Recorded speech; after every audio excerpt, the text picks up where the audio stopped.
И вы лучше знаете, что ваши коллеги тоже не получали большинство даже на бумажном носителе эти поправки. И прошу не прерывать докладчика, пусть ответит на мой вопрос.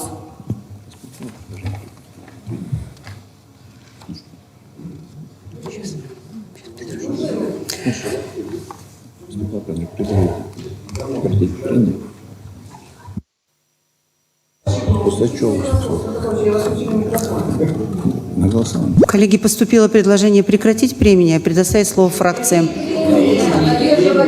На голосование. Да мы... Вы еще не дошли до этого. Татьяна Алексеевна, вы дискутируете, вы уже не голосование вопрос даете, начинаете дискуссию. 46, Прошу поставить на голосование. ну и непонятно, ну спросили, вам ответили. Голосуйте, как вы будете голосовать. Начинается. Коллеги определяются. Не голосуйте, пожалуйста.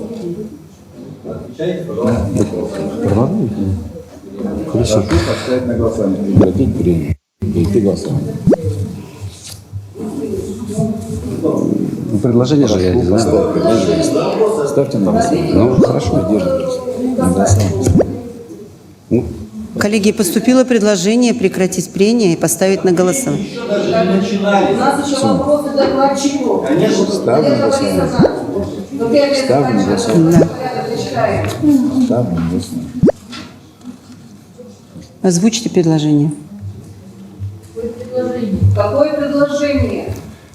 Коллеги. Во-первых, надо соблюдать регламент. Это раз. Во-вторых,